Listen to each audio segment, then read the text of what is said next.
오늘 성취된 하나님의 말씀은 시편 139편 13절에서 15절 말씀입니다. 시편 139편 13절에서 15절까지 말씀을 우리 다 같이 합독하도록 하겠습니다. 성경이 없는 친구들도 있나요? 누가 성경이 없지? 자, 시편 139편 13절에서 15절입니다. 제 성경으로는 구약성경 904페이지에 있습니다.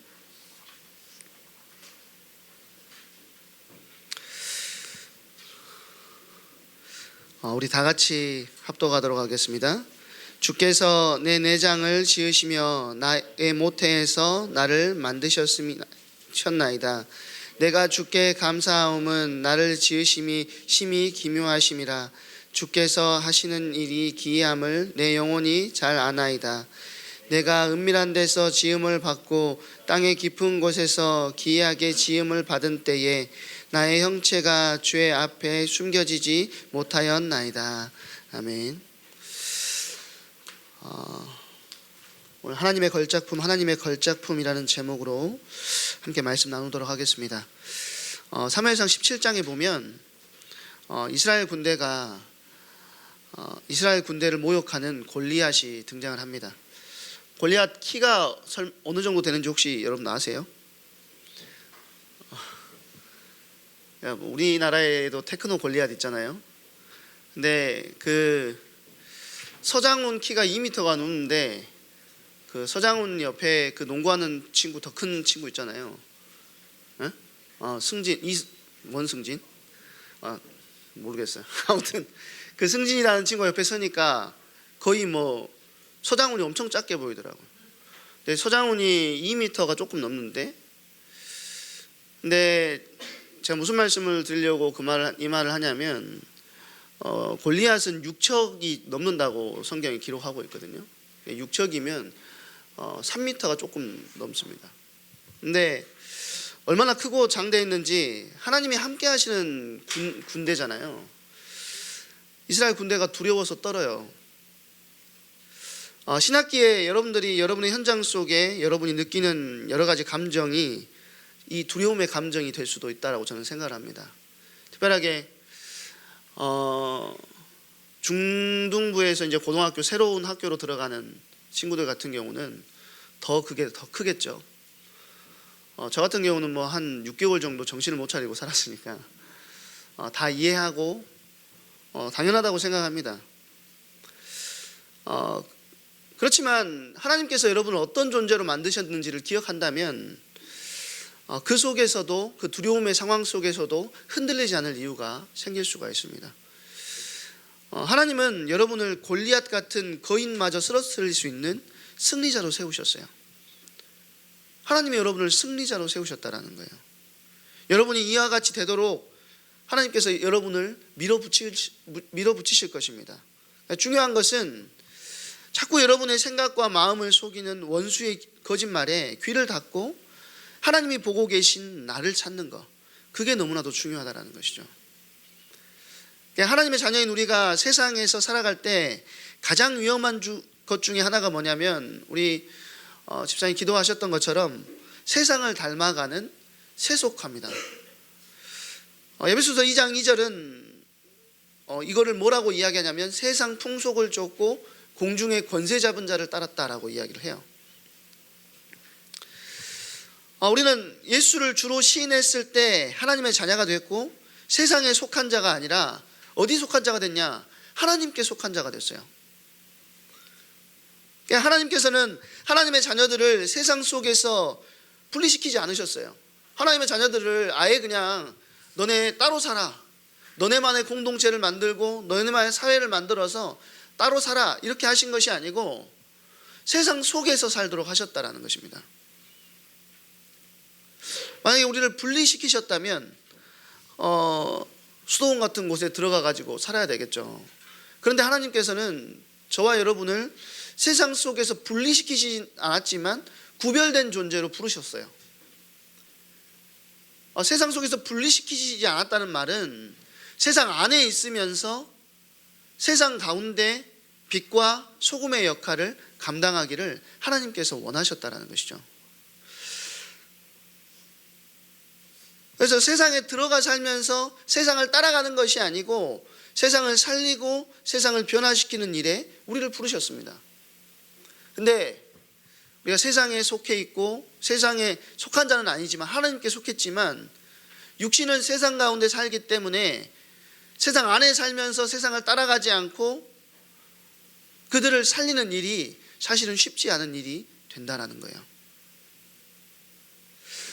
세속화의 가장 위험한 것이 뭐냐면 자기가 누구인지를 잃어버리는 거예요. 내가 누구인지를 잃어버리는 거.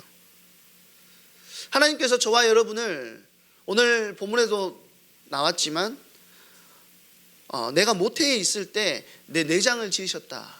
하나님께서 저와 여러분을 지으셨다라고 성경은 이야기합니다. 그리스도인이라는 정체성을 저와 여러분은 가지고 있는데 그 정체성을 자꾸 잃어버리게 만드는 것이 이 세상의 흐름이라는 것이죠. 자기가 세상 속에서 어떤 존재인지를 전혀 모르게 만드는 거예요. 그러면 무장 해제가 된 군인처럼 언제든지 내가 세상 따라갈 준비가 돼 있어. 내 정체성을 잃어가면 잃어갈수록 세상을 따라가는 것은 당연하게 된다는 것입니다. 셔츠를 입을 때도 저 어렸을 때 항상 어머니께서 셔츠를 밑에서부터 그 단추를 잠그라고 하셨어요. 막 위에서부터 잠그니까 막 이렇게 돼가지고 거울을 안 보면 모르거든요. 학교 갈 때 막 이렇게 가고 그래가지고 어머니께서 밑에서부터 잠가라고 뒤통수 몇 대 맞은 적이 있는데 첫 단추를 잘 끼워야 되듯이 신앙생활에서도 정체성을 지키는 것이 굉장히 중요합니다. 예수님을 믿고 신앙생활 안으로 복음 안으로 들어왔는데 정체성이 늘 흔들리는 사람들이 있어요. 내가 세상에 속한 자인지 하나님께 속한 자인지 자꾸 헷갈리는 사람들이 있다는 거죠. 이것이 흔들린다는 것은 뭐냐? 근본이 흔들리는 것과 같습니다. 근본이 흔들려요. 그러니 신앙생활을 하면서도 안정된 삶을 살 수가 없고 늘 불안정하고 흔들리게 되는 것이죠. 신앙생활을 하면서 하나님께서 우리 가운데 주시는 축복 가운데 하나가 저는 뭐라고 생각하냐면 정체성이 확립된다라고 저는 생각을 해요. 그래서 문제나 어려움이나 위기가 찾아왔을 때 정체성 안에서 흔들리지 않고 나아갈 수 있게 하신다는 겁니다. 이 말을 조금 더 설명을 해보자면요, 이스라엘 백성들이 광야를 지나면서 늘 힘들었던 이유는 광야가 힘들어서가 아닙니다. 사실 광야가 어렵고 힘들지만 그들이 늘 힘들었던 이유는 뭐냐면 광야에서 하나님이 자기의 주관자가 되시고 우리가 하나님의 백성임을 이스라엘 백성들이 잃어버렸다는 거예요. 물론 물도 없고 먹을 것도 없고 40년 동안 광야 생활하면서 지나다니는데 쉬운 일이 어디 있겠어요. 그런데 물이 없을 때 하나님이 물을 주셨고 먹을 것이 없을 때 만나를 주셨고 고기가 먹고 싶다고 할 때 메추리를 보내주셨어요. 또 성경에는 뭐라고 이야기하냐면 신발이 의복이 하나도 해하지 않도록 하나님께서 그 백성들을 지키시고 인도하셨다라고 이야기합니다. 그렇다면 문제가 뭐죠? 하나님께서는 자기 백성의 모든 문제를 책임지시고 이끌어 가시는데 정작 누가 문제예요? 하나님의 백성임을 잊어버린 이스라엘 백성들이 문제라는 거예요. 그러니까 문제 앞에 서기만 하면 하나님께 나아가기보다 늘 불평하고 불신앙하고 원망했다라는 것입니다. 예수님이 사역을 시작하시기 전에 40일 금식 기도를 마쳤을 때 마귀가 예수님을 찾아와서 시험을 하죠. 그때 첫 번째 시험이 뭔지 아십니까? 아는 사람 있어요? 아무도 몰라? 응? 첫 번째 시험. 사모니 시킬까봐 지금 눈을 돌렸어. 돌로 떡을 만드는 거 있잖아. 돌로 떡을 만드는 거. 그렇지? 근데 우리가 돌로 떡을 만드는 게 능력에 대한 시험이라고 생각할 수 있는데 그게 아닙니다.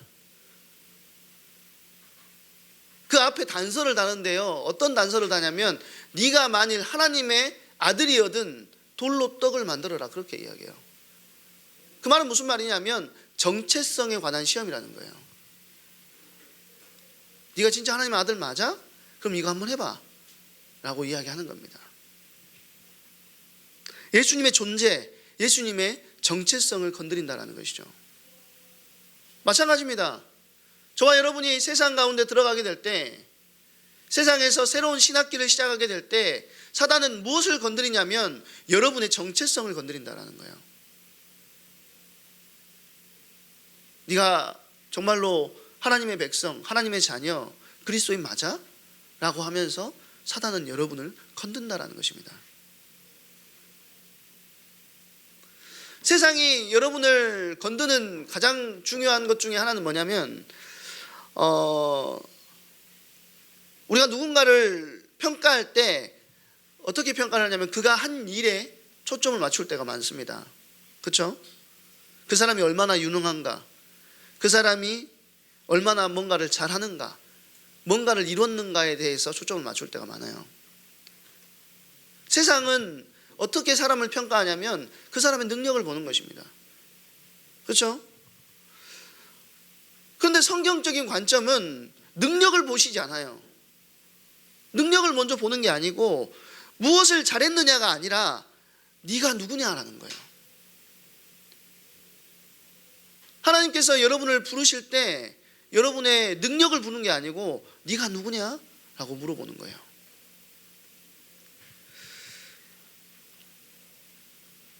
낯선 사람들이 만나가지고 처음 대화를 하게 되면 이제 여러분들 같은 경우는 어떻게 대화를 잘 안 하죠. 낯선 사람이 만나면 스마트폰을 들고 이렇게 돌리고 있잖아. 그렇죠? 근데 이제 성인들 같은 경우는 낯선 사람을 만나면 가장 먼저 하는 인사들이 안녕하세요, 저는 무슨 일을 하는 누구입니다를 할 때가 많습니다. 어떤 일을 하는 누구다라고 자신을 소개하죠. 내가 하고 있는 일이 정체성이 되는 경우가 세상에서는 많이 있다는 거예요.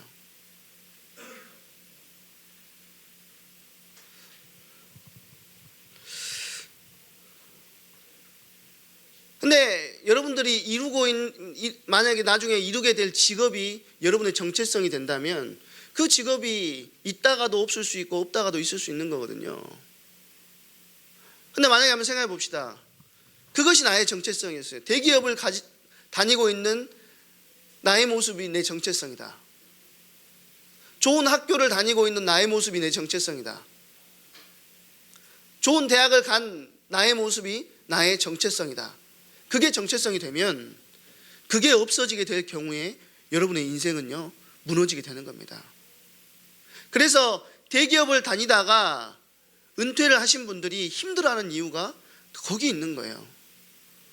그것이 나의 정체성이었고 또 굉장한 높은 관료들, 장관이든지 여러 가지 직책을 맡던 분들이 사회에 나와서 힘들어하는 이유가 뭐냐면 바로 그것 때문이라는 거예요. 분명히 저는 군대에 있을 때 처음에는 배를 탔고 나중에는 서울로 발령이 났어요. 서울로 발령이 났는데 서울에서 가장 편하고 좋은 해군 복지단이라는 곳에 백도 없는데 제가 가게 됐어요. 근데 그 해군 복지단이라는 곳에서 세 손가락 안에 드는 편한 곳으로 제가 가게 됐는데 군복을 안 입었습니다. 저는 군복을 안 입었고 출입증이 있었어요. 내가 원하면 언제든지 영외로 나갈 수가 있었어요. 저희 부대가 어디에 있었냐면 서울에 있는 신길동에 있었거든요. 그러니까 밖에 나가면 아파트 단지이고 밖에 나가면 영화 보러 갈 수 있고 영등포역 가가지고 영화 보고 그럴 수 있어요. 저에게 맡겨진 직책이 뭐였냐면 전역한 그 해군 장성들이 모임을 만들었는데 거기에서 사무 역할을 맡는 역할이었습니다. 이분들이 분명히 군대에서는 대장, 중장, 소장, 준장 이렇게 별 달고 다니면서 고개를 뻣뻣이 세우고 살았는데 사회 나오니까 전역하니까 어떻게 됐냐? 그냥 아저씨인 거예요.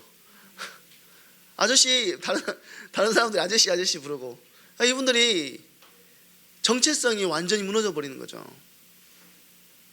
그래서 만들어 놓은 게 그런 팀들을 만들어 놓고 그분들이 활동할 수 있는 것들을 만들어 놓은 겁니다.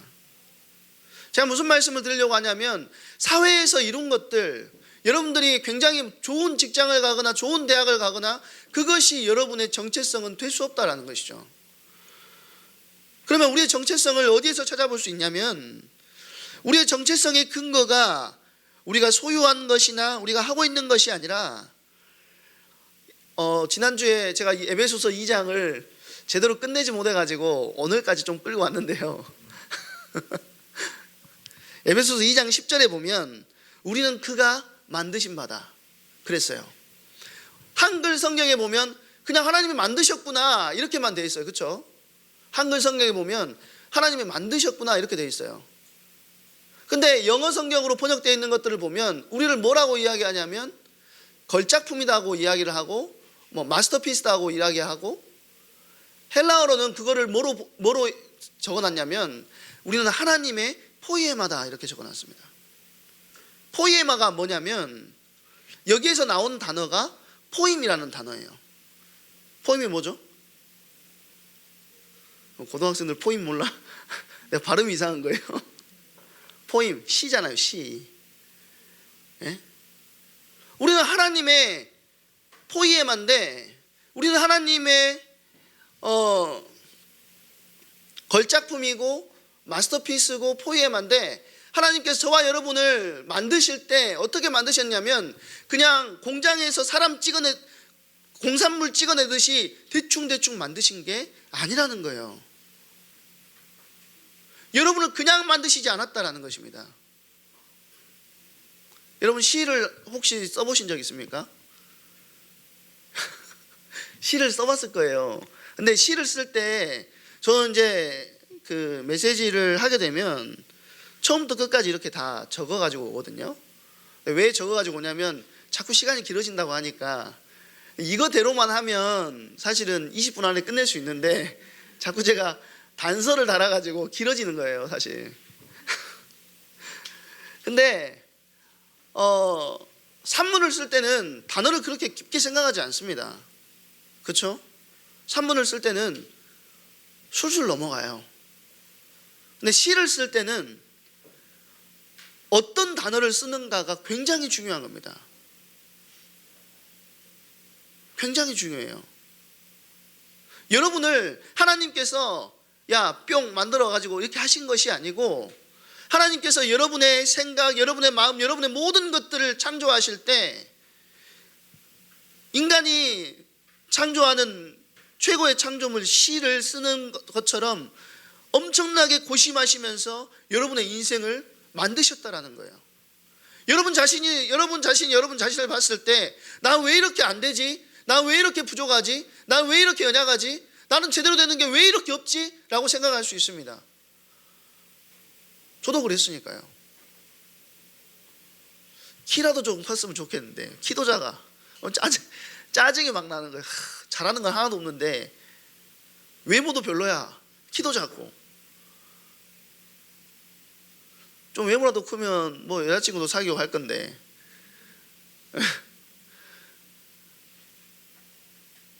그러니까 내 모든 게, 나의 정체성이 지난 수련회 때 말씀드렸던 것처럼 나는 안 되는 인간이다. 이게 정체성이었어요. 그런데 하나님께서 만드신 나를 찾고 보니 내가 그런 존재가 아니었다라는 것입니다. 여러분 스스로를 너무 이상한 존재라고 생각하시면 안 돼요. 네?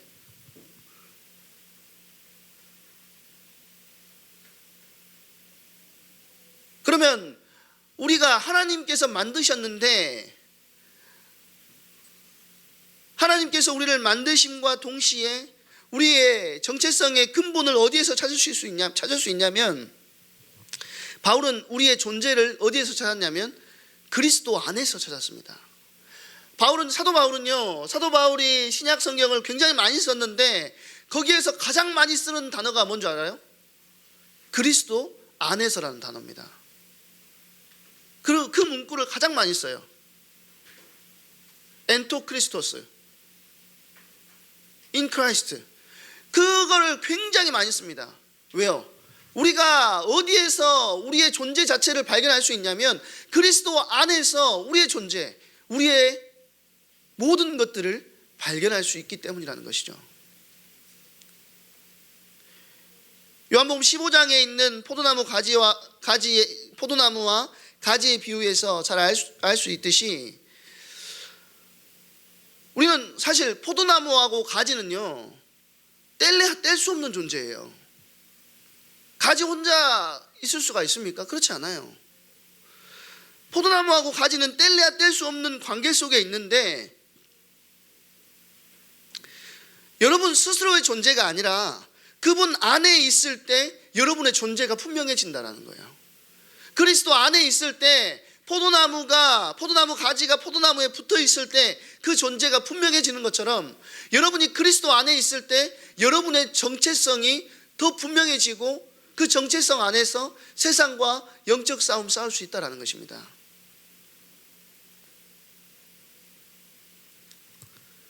그러니까 뗄래야 뗄 수 없는 관계 속에 있는, 그래서 포도나무에 가지된 여러분을 통해서 하나님은 뭐 하기를 원하시냐면 열매 맺기를 원하신다는 것이죠.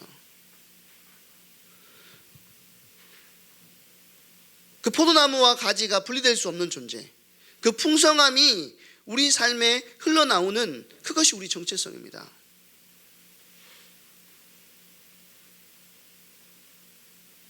그래서 여러분의 정체성은 그리스도인이에요. 그리스도인이라는 말이 언제 처음 나온 줄 아세요? 사도행전에 보면 처음 나오는데 별명처럼 붙어 있었던 거예요.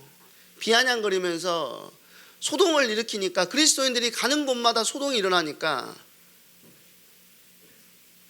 저기 소동을 일으키는 그리스도인들이 또 왔다 하는 의미에서 붙어진 게 그리스도인이에요. 여러분 현장 속에 들어가게 될 때 영적인 소동이 일어나야 됩니다. 아무런 물결이 일어나지 않는다면, 아무런 반응이 일어나지 않는다면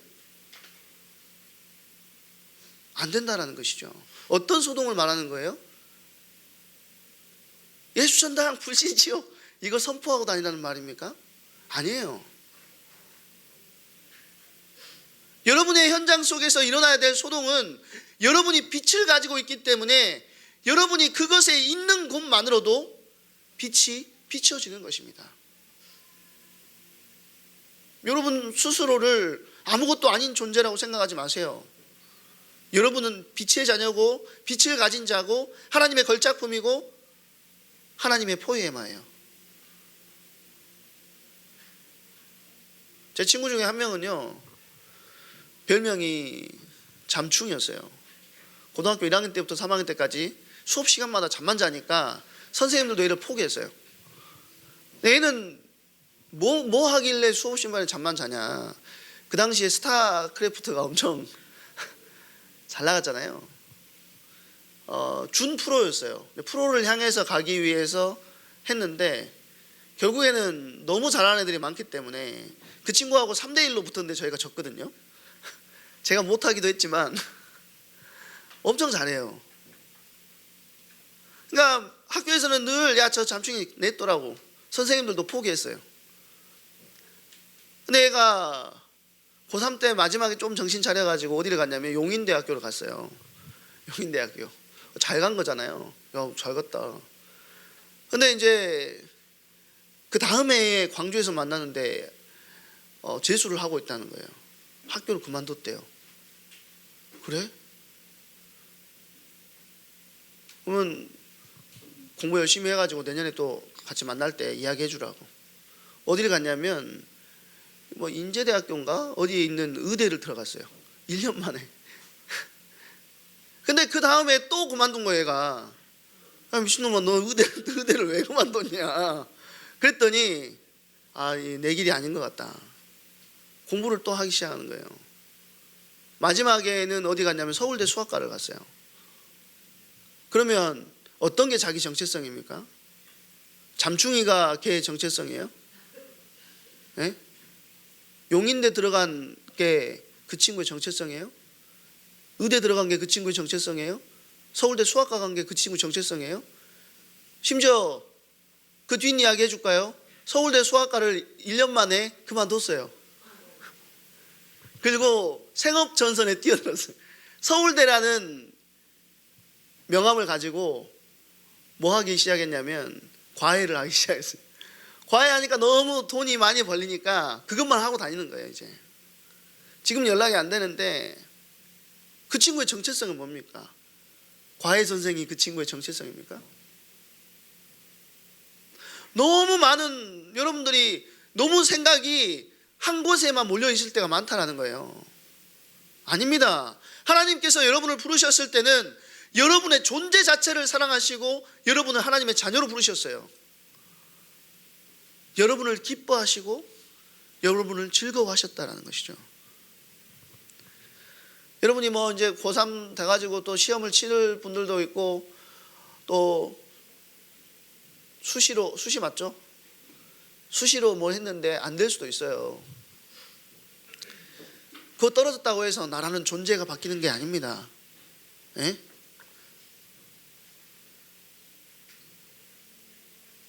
나라는 존재는 언제나 그리스도 안에 있다면 하나님의 사랑을 받고 있는 것입니다. 비록 내가 시험에 떨어졌다고 할지라도 그리스도와 바른 관계를 맺고 그리스도와 그 문제를 헤쳐나가고 있다면 시험의 낙방은 문제가 아니고 그 일을 통해서 일하시는 하나님의 새로운 일이 보이게 되는 거예요.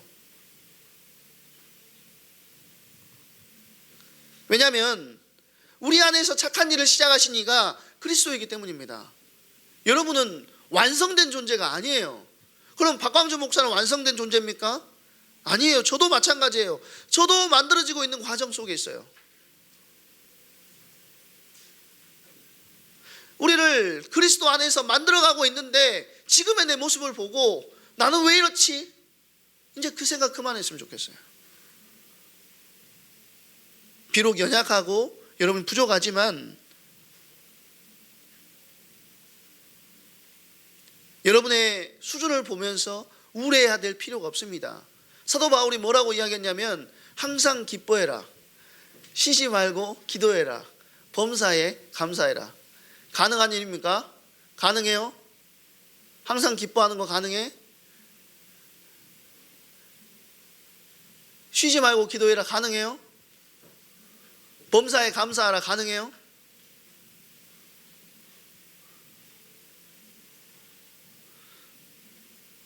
사실 바울이 그 말을 하는 것을 보면 뭘 알 수 있냐면 바울이 작은 일에 일희일비하지 않았다는 것을 알 수가 있어요. 사실 빌립보서에 나와 있는 그 항상 기뻐하라, 쉬지 말고 기도해라, 범사에 감사하라 이 말씀을 쓰고 있을 때의 바울의 상황은 어땠냐면 감옥 속에 있었을 때입니다. 본인이 제일 불평이 많을 때고 본인이 제일 짜증을 많이 낼 수 있는 상황이에요. 그런데 그렇지 않았어요. 왜 항상 기뻐하고 쉬지 않고 기도하고 범사에 감사할 수 있느냐? 그는 무엇 안에서 자기의 정체성을 찾았기 때문에 그리스도 안에서 자기의 정체성을 찾았기 때문이라는 거예요. 지금 현실에 다가와 있는 문제에서 나의 정체성을 찾는 것이 아니었다는 것입니다.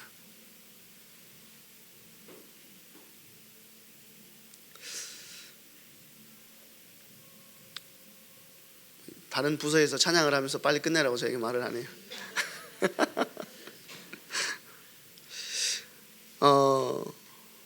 신학기가 됐는데 우리 마르투스에서 여러분에게 나눴던 게 사실은 저의 마음속에 있는 거예요. 여러분 시절 때 내가 가장 힘들었고 가장 어려웠던 부분을 여러분에게 말씀을 드린 겁니다. 이 시기 제일 긴장되고 힘든 시기라는 거 알아요. 그렇지만 여러분이 여러분의 정체성을 가지고 여러분의 현장에 들어간다면 낙심하거나 흔들릴 이유가 없습니다. 여러분 하나님 자녀이기 때문에, 하나님이 여러분을 책임지시기 때문에, 광야에서 여러분을 이끄셨듯이 여러분의 필요를 하나님께서 아시고 공급해 주실 것이기 때문에, 여러분 하나님의 포이에마, 하나님의 마스터피스, 하나님의 걸작품입니다. 그 사실을 기억하고 여러분의 현장 속에서 그리스도 안에 있으십시오. 그 그리스도 안에 있는 응답의 주역으로 서는 우리 고등부 모든 청소년들 되기를 주님의 이름으로 축원드립니다. 우리 이 시간에 너는 담장 너머로 뻗은 나무 찬양할 건데요. 이거 찬양 왜 골랐냐면 이 야곱의 축복, 누구한테 주는 축복인지 여러분 알아요? 나 아니고 야곱이 12아들이 있잖아요. 12아들에게 이제 죽을 때 이렇게 축복들을 해주잖아요. 근데 이거는 누구에게 준 축복이냐면 요셉에게 준 축복입니다. 요셉에게. 너는 담장 너머로 뻗은 나무, 가지에 푸른 열매처럼 하나님의 귀한 축복이 삶에 가득히 넘쳐날 거야. 여러분은 담장 너머로 뻗은 나무, 그만큼 뻗어나가는 응답들을 누리게 하실 것입니다. 그 사실을 기억하면서 우리 이 시간에 준비하신 헌금 드리면서 하나님께 찬양하는 시간 갖도록 하겠습니다.